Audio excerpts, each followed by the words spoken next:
देखिए हमने डो बनाया है नान खटाई का।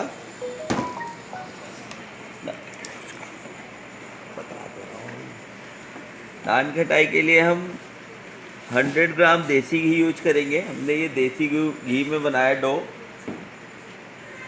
100 ग्राम देसी घी, 80 ग्राम पिसा हुआ शुगर। आप घर पे भी पीस सकते हैं या फिर बूरा भी यूज कर सकते हैं।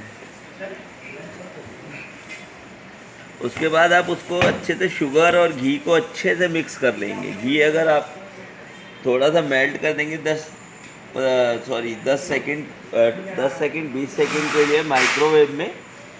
उसके बाद आप उसमें शुगर ऐड करेंगे। शुगर और घी को अच्छे से मिक्स करना है।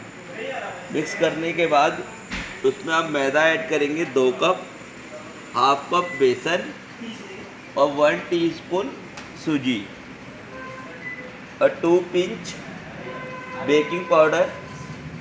अच्छे से मिक्स करना है और जैसे आटा गूंथते हो आप उस टाइप से इसको गूंथ लेना है। उसके बाद आटा गूंथने के बाद आपके पास जो ट्रे है, बेकिंग ट्रे, उसको हल्का सा ग्रीस करना है। ग्रीस करने के बाद आप इस टाइप से हाथ से ही बना सकते हैं। इसको ऐसे करके डिज़ाइनिंग हल्का सा प्रेस कर देंगे। अगर आपके पास कोई मोल्ड हो तो आप मोल्ड भी यूज कर सकते हो।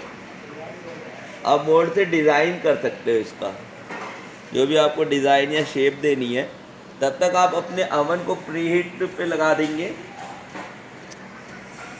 प्रीहीट कर देंगे उसको 170 डिग्री।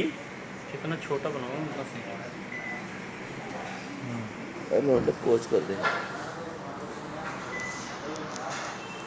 जब 170 degree then start, automatic preheat हो जाएगा आपका अवन। जब प्रीहीट होकर बीप करने लगेगा उसके बाद आप अपनी डिश को अंदर रखेंगे 15 मिनट्स के लिए।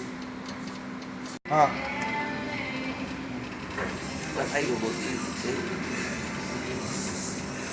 दोस्तों, देखिए हमारी नान खटाई जो हमने ओवन में लगाया था 15 मिनट्स के लिए, बहुत अच्छी, बहुत सुंदर बेक हो गई है। Very delicious recipe. आप बनाएंगे, आपके पड़ोसी भी कहेंगे वाह क्या नान खटाई बनी है, इतनी अच्छी स्मेल देसी घी में।